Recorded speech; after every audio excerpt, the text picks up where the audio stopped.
Pertama, ingat-ingatlah bahwa hidup ini yang nyetir kita. Pengen jadi apa saja kita pasti bisa. Asal niat dan sungguh-sungguh, potensinya pasti ada. Terus, asumsi kedua. Katanya Iqbal, kenapa Allah menurunkan kita ke muka bumi? Sebenarnya tugasnya dua sih. Satu untuk mengabdi menyembah Allah, yang kedua sebagai khalifah. Urusan sama Allah lebih simpel, lebih gampang. Tugas berat kita sebenarnya sebagai khalifah. Jadi mewakili Allah untuk ngopeni alam semesta, ngopeni dunia. Itu khalifah. Kadang-kadang malah blunder, kita yang jadi khalifah malah kita yang ngerusak. Tugas kita itu, kalau tugas vertikal, hubungan kita mengabdi pada Allah itu relatif sederhana, lebih mudah.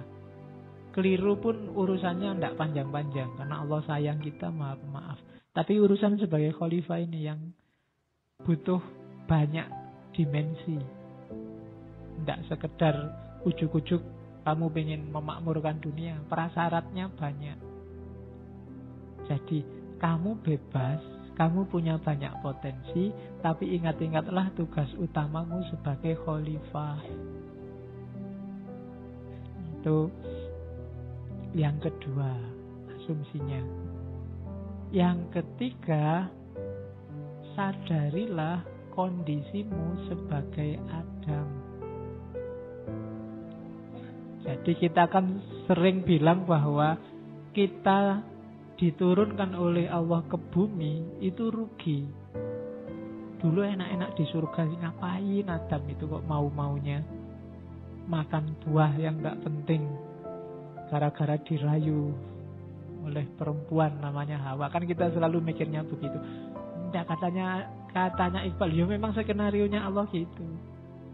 Kita belum jadi manusia sebelum kita diturunkan ke muka bumi. Daung kita ini ada nafsunya, ada hasratnya, ada akalnya. Yang kayak gini-gini ini kan ciri eksistensial manusia. Di surga ini tidak butuh semua. Di surga kamu cuma disuruh seneng-seneng toh. Mikir tidak bisa. Tidak ada enak, nggak enak. Surga itu pokoknya enak toh. Kamu bisa, katanya di surga itu, kalau mengulang perbuatan, tambah lama tambah enak. Makan, sekarang enak. Makan lagi lebih enak dari yang tadi. Makan lagi lebih enak lagi. Gitu juga begitu. Sekarang enak lagi, tambah enak lagi, terus tambah enak lagi. Loh enggak gitu, itu apa kamu?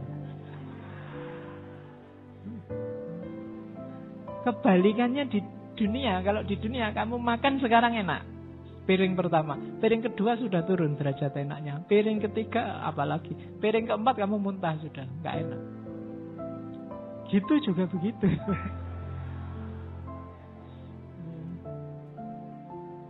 Ronde pertama enak mungkin, ronde kedua itu capek. Ronde ketiga apalagi, ronde keempat terus kamu sudah tergeletak. Jadi katanya Iqbal, kita jadi manusia itu justru ketika diturunkan ke muka bumi, bukan ketika kita di surga. Jadi jangan mengutuk dunia, jangan mengutuk turunnya kita ke bumi ini sebagai dosa. Jadi justru begitu kita di bumi, akal kita hidup, insting kita hidup, nafsu kita hidup, ego kita hidup, kemudian kita ada jatah. Pokoknya Allah sejak awal kan sudah ngomong, ini ja'ilun fil ardi khalifah. Adam makan buah apa ndak, tetap nanti kita akan diturunkan ke muka bumi. Skenario-nya memang begitu. Cuma kesadaran ini orang yang sering hilang. Orang sering menyadari hidupnya itu tidak di sini, di bumi. Contohnya para sufi yang kesadarannya ada di langit. Atau orang yang melupakan kesadaran kekinian. Termasuk kelompok yang tadi dikritik, kesadaran imitasi. Itu berarti kan bukan kesadaran kini, kesadaran yang lain, kesadaran di luar sekarang dan di sini, yang dihidupkan sekarang dan di sini. Wong ini negara mana, kayak gimana cuaca hawanya, ya harusnya bajunya seperti apa. Itu kesadaran kekinian, jangan mengimitasi. Ya, saya sering ngomong kan kalau Indonesia cuacanya agak lembab, agak panas, jadi pakai kaos sebenarnya lebih enak. Tidak pakai baju lebih kondusif untuk cuaca Indonesia. Dulu tapi sekarang tidak tahu.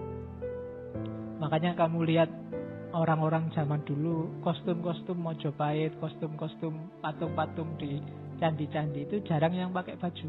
Perempuan aja kan terbuka sampai atas. Karena memang mungkin kondisi hawanya yang lembab. Kamu pakai baju sebentar kan sudah basah semua, mulai kiri, kanan, atas, bawah. Karena memang hawa kita lembab. Nah, kadang-kadang kamu kalau hanya mengimitasi kostum di luar keindonesiaan, kadang-kadang ada masalah. Karena memang di sini itu gayanya beda. Itu yang dimaksud oleh Iqbal, kesadaran manusia yang sekarang dan di sini. Bukan kesadaran akhirat, bukan kesadaran di luar sekarang dan di sini. Ini kritik terhadap kajian sebelumnya. Katanya Iqbal kan kajian-kajian kalam, kajian-kajian fikih ini terpisah dari kenyataan real sehari-hari.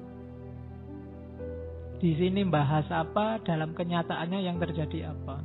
Ilmu kalam sibuk membahas besok kita bisa lihat Allah apa enggak. Sementara rakyatnya sedang dijajah, rakyatnya sedang ditindas.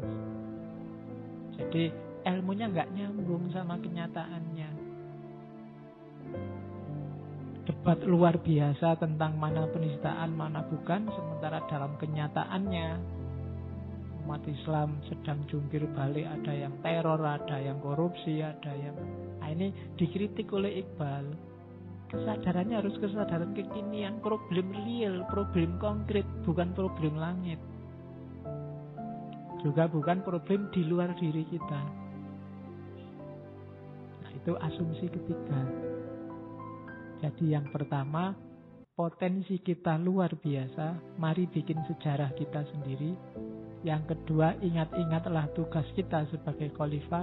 Dan yang ketiga, sadarilah eksistensi kita sekarang di sini dan target-target kita.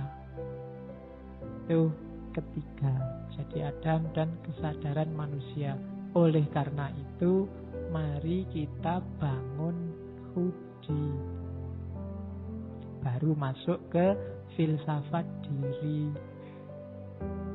Hudi itu gampang-gampangannya aku. Aku yang tegak berdiri. Aku yang jelas. Aku yang kokoh, yang mandiri. Kalau aku itu kokoh, biasanya tidak mudah terpengaruh. Dia punya jati diri. Kemarin waktu di Weber, syaratnya orang bisa punya karisma, itu ya personalitasnya harus jelas. Kalau kamu tidak jelas, orang susah memposisikanmu sebagai apa. Jadi setiap hal, setiap orang harus menegaskan keakuannya. Bahasa Inggrisnya I amness. Siapa aku? Itu kamu harus bisa jawab. Bukan nama lo ya. Kalau nama sih semua bisa jawab. Tapi keakuan itu, kamu itu sosok yang kayak gimana sih, kamu harus jelas. Untuk bisa menjelaskan kamu itu sosok yang gimana, itu tidak serta-merta sekarang kamu itu apa, tapi juga harapan-harapanmu ke depan, cita-citamu yang kamu izinkan masuk ke dalam dirimu, kamu jadikan pilar eksistensimu itu apa saja. Nah, itu hudi namanya, ego, aku. Dalam kata-kata aku ada konotasi ketegaan, kemegahan. Jadi orang yang punya karakter, bahasamu sekarang. Jadi orang yang punya karakter itu kan biasanya punya karisma tersendiri. Dibandingkan yang ke utara ikut, ke selatan ikut. Nyari enaknya sendiri. Nggak mau mikir. Yang mau mengalir saja kayak saya ceritakan tadi di depan. Ya, saya Pak mengalir saja. Ada enak yang diambil, ada nggak enak ya dihindari. Pokoknya itu berarti kamu nggak punya planning. Kamu nggak tegas. Nggak punya karakter. Jadi ego itu adalah self. Bangun dirimu. Oke. Cirinya ego itu apa? Kalau bahasanya Iqbal, kesendirian yang esensial. Jadi kenapa kesendirian? Karena ego itu hakmu sepenuhnya. Orang lain gak bisa intervensi. Misalnya semua yang di ruangan ini menganggap ngaji ini bikin ngantuk. Tapi kalau kamu ndak ngantuk mau apa? Itu kan hakmu sepenuhnya. Semua yang di ruangan ini nganggap tema Iqbal itu penting. Tapi mungkin salah satu nganggap tema itu ndak penting. Dan ndak ada orang bisa mbok penting. Oh bagiku ndak penting. Mbok dianggap penting. Ndak bisa. Kamu sudah nganggapnya ndak penting. Ndak bisa ditipu. Itu berarti ego. Beda sama orang yang ikut ke kiri, ikut ke kanan tadi. Ya menurutku sih ndak penting. Tapi gimana lagi? Nah itu berarti kamu nggak jelas. Ego itu memang kesendirian esensial. Orang bisa lihat tapi dia nggak akan ngerti aslinya. Yaitu di situ misalnya nikmat, sakit, kecewa, itu kan kita, hanya kita yang tahu. Dokter mungkin ngerti, di situ lah saya tulis itu. Dokter mungkin ngerti bahwa kamu sedang flu, kepalamu mesti pusing. Cuma pusingnya kayak apa, hanya kamu yang ngerti. Kamu baru saja diputus, mesti kamu stres ya. Orang hanya lihat dari luar, tapi derajat kesetresannya kayak apa, itu hanya kamu yang tahu. Atau jangan-jangan kamu tidak stres, ya kamu sendiri yang tahu. Cuma kamu pura-pura stres saja biar nggak kelihatan. Enggak, jadi aku tidak stres. Cuma kalau tidak stres kan nanti dianggap kemarin itu tidak serius. Pura-pura stres Padahal kamu seneng mungkin, alhamdulillah diputus. Sejak kemarin mau tak putus tidak bisa-bisa. Kan ada yang kayak gitu. Dan itu hanya kamu yang tahu. Itu cirinya ego. Ya orang kadang menyebutnya ya semacam pengalaman batin lah. Pengalaman individual. Yang kalian rasakan dengan ngaji ini, itu khas. Setiap kepala khas. Setiap orang khas. Memaknainya pasti sesuai versinya sendiri-sendiri. Tidak bisa ditanya. Kalau tak tanya, saya yang tanya. Mesti kamu basa-basi jawabnya. Wah bagus Pak. Wah enak Pak. Mesti gitu. Karena kamu takut pada saya. Temanmu tanya mungkin juga gitu. Kamu ikut alur pikirnya temanmu. Tapi yang kamu rasakan sendiri hanya kamu yang tahu. Itu cirinya ego. Nah orang yang tidak punya, yang dirasakan sendiri ini loh. Biasanya orang yang kehilangan jati dirinya. Kehilangan egonya. Kadang orang menyebutnya tidak punya pendirian. Tidak bisa membaca dirinya sendiri. Penting tidak ngaji tadi? Tidak tahu ya. Emangnya penting ya kayak gitu-gitu itu. Dia tidak bisa membaca dirinya sendiri. Padahal kan gampang. Kalau kamu merasa nyaman berarti penting. Kalau tidak ya berarti tidak penting. Nah itu ego. Cirinya itu. Oke. Sekarang membangun ego. Untuk membangun ego ada dua modalnya yang paling besar, yaitu kebebasan dan kreativitas. Dan itu yang kecil di bawah itu menunjukkan bahwa dua hal ini jangan khawatir. Dalam Islam dijamin. Tentang kebebasan yang dijamin dalam Islam bulan-bulan lalu ketika kita ngomong kebebasan jelas. Percayalah bahwa kamu itu bebas, titik. Tidak usah mikir neko-neko, tidak usah dijelimetkan secara metafisik, filosofis mendalam. Percayalah kamu bebas. Kalau diperdebatkan, ya kayak tadi misalnya, ini saya minum ini, bebas pilihanku, apa sebenarnya sudah ditulis di Lauhil Mahfuz.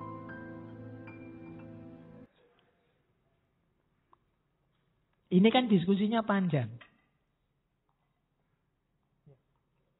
Tapi biarlah, nggak usah dibahas itu. Yakinlah bahwa kamu bebas.